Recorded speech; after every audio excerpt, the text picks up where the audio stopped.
Si tu es dans cette vidéo, c'est parce que tu veux enfin maîtriser ton budget et t'en as marre de finir tous les mois en dépression, en désespoir total. Je m'appelle Marcelo, je ne suis pas du tout un expert en finance, cependant, il y a quelque chose que j'ai appris, c'est de gérer mon budget, de gérer mes finances grâce à un tableau, un Google Sheets que je fais depuis plusieurs années déjà et qui m'a permis à enfin maîtriser mon budget, savoir combien je dépense, combien je gagne, où mon argent va, où allouer mon argent. Et je ne dis pas ça juste pour me faire plaisir, mais parce que ça fonctionne.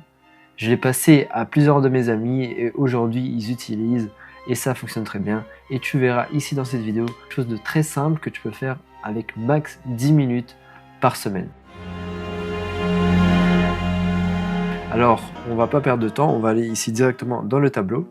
Le tableau se présente comme ceci.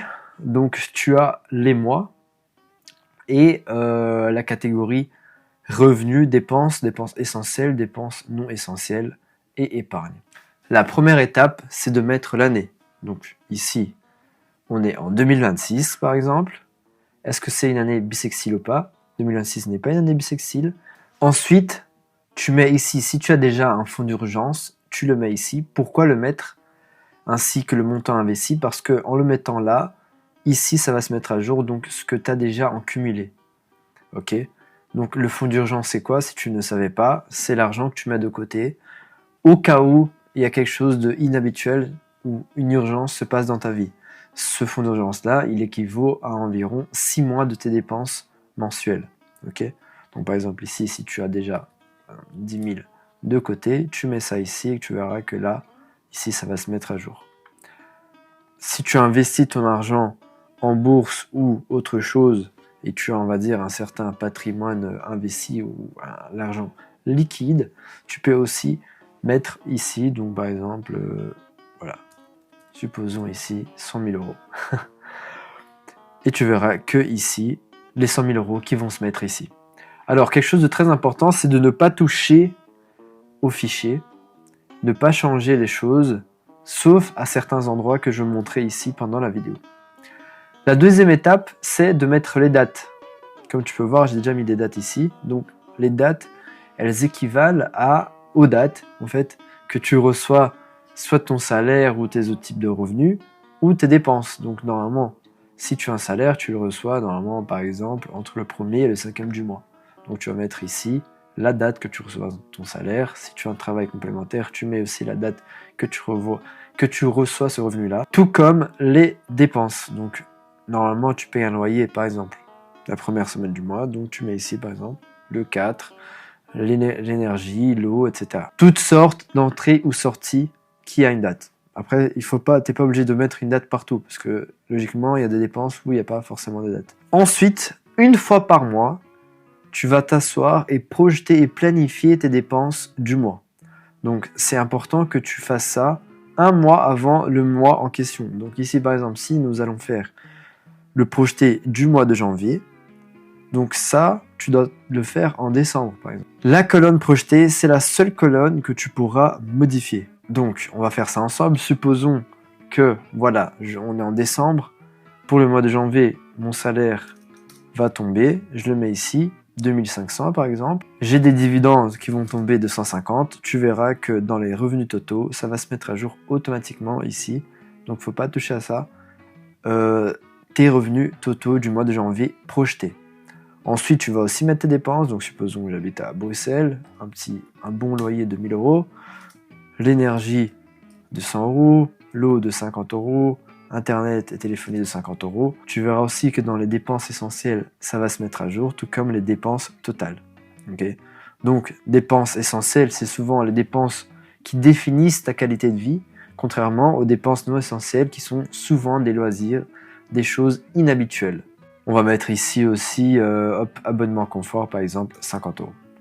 Ensuite, tu verras que l'épargne, c'est la somme, c'est le résultat entre les revenus totaux, moins, logiquement, voilà, toutes les dépenses. C'est ce qui te reste comme argent. Donc, si, par exemple, tu as, voilà, dépensé plus qu'il ne fallait ce mois-ci, si tu as une plus grosse dépense que entrée d'argent, que revenu, donc tu verras que ce sera en négatif, ici, dans le solde ou en d'autres termes l'épargne. Comment moi je fonctionne et la façon que je recommande aux personnes de le faire, que j'entends, voilà, c'est pas moi qui le dis, mais les experts en finance, etc., c'est que d'abord tu dois épargner pour après commencer à réfléchir à dépenser. Donc c'est très important de faire ça une fois par mois parce que là tu vas savoir combien tu auras de revenus et combien tu vas dépenser et comme conséquence tu vas savoir combien tu pourras épargner. Et si tu as envie d'épargner plus, bah, tu vas maîtriser ou tu vas contrôler plus ton argent ou pas. Dans la catégorie épargne ici, voilà, par exemple, pour le mois de janvier, en projeté, on est à 1004 de solde d'épargne. Donc là, tu vas distribuer ici où tu vas allouer cet argent-là. Je recommande que voilà, l'épargne, tu ne laisses pas à l'arrêt. Tu le mets soit dans des petites pockets. Moi, j'utilise Revolut, donc tu peux créer des petits coffres séparés. Pour voilà, soit le fonds d'urgence, soit l'objectif 1, si ça peut être un voyage, ça peut être acheter un PC, un nouveau téléphone. Et liberté financière ici, c'est l'argent que tu investis tous les mois. Donc par exemple, voilà, de ces 1500 là, je vais mettre 150 en fonds d'urgence par exemple. Et le reste, je vais mettre pour ma liberté financière. Ensuite, la prochaine étape, et chose très importante à savoir du tableau, c'est, on va dire le plus important, c'est de noter tes vraies transactions. Parce que là, on parle de planification, mais il faut noter tes vraies transactions. Et là que tu vas rentrer dans cette partie-là du tableau, c'est la feuille entrée et sortie. Ici, c'est très simple, tu vas noter toutes tes transactions au cours de la période donnée. Ce que moi je recommande, c'est une semaine. Une fois par semaine, pendant 10 minutes, tu notes toutes tes transactions de la semaine. Comment le faire ? Si tu utilises que ta carte bancaire comme moi, ça va être plus simple.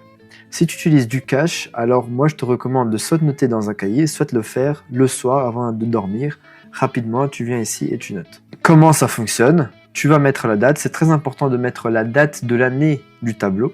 Donc ici, on va mettre par exemple pour janvier, supposons on est en janvier 2026, hop, le 1er janvier 2026, on dépense de l'argent, donc c'est une sortie. Ici, tu mets le compte. Tu peux modifier ici dans le petit crayon, si tu as plusieurs comptes, tu appuies là et tu mets ajouter un autre élément, tu tapes par exemple ici, compte 4, et tu mets OK, et ça va sauvegarder dans tout le tableau. Hop, nouvel an, on va au McDo, catégorie, tu choisis la catégorie correspondante, ici c'est restaurant et livraison, et on met ici 25 €. Tu verras que dans la feuille budget, ça va se mettre à jour ici en janvier, dans la catégorie restaurant et livraison, 25 €. Quelque chose que j'ai oublié de dire, c'est que tu dois et tu vas probablement adapter le tableau en fonction de ta vie. Donc, j'ai laissé des espaces exprès pour que tu puisses ajouter des dépenses, les dépenses de ta vie à toi. Et si au cas où tu n'as pas assez de lignes, tu peux toujours ajouter ici, c'est ça qui est bien dans un Google Sheets, que tu peux cliquer ici, faire un clic droit et mettre insérer une ligne au-dessous. Et tu tapes par exemple box. Et il ne faut pas oublier de copier ici la formule dans la colonne réalisée pour chaque mois. Donc pour continuer ici notre exemple, on va mettre ici aussi entrée, Revolut, salaire janvier par exemple, 2026. Tu tapes la catégorie, salaire, 2500. Faut pas oublier de mettre la date. Et tu verras que ça va se mettre à jour automatiquement ici dans la feuille, dans la colonne réalisée du mois de janvier. Et tu pourras voir, voilà. Et comparer surtout, c'est ça qui est bien, c'est que tu peux comparer ce que tu as projeté de ce qui est effectivement le cas le jour au jour. Pourquoi c'est important d'avoir ces deux colonnes-là, c'est que tu peux savoir par exemple, si pour le mois de janvier, tu as projeté que tu allais dépenser, on va dire 100 € en électricité et gaz, et là tu as dépensé, supposons ici, 150 €. Hop. Énergie, le 1 du 1, 2026, sortie.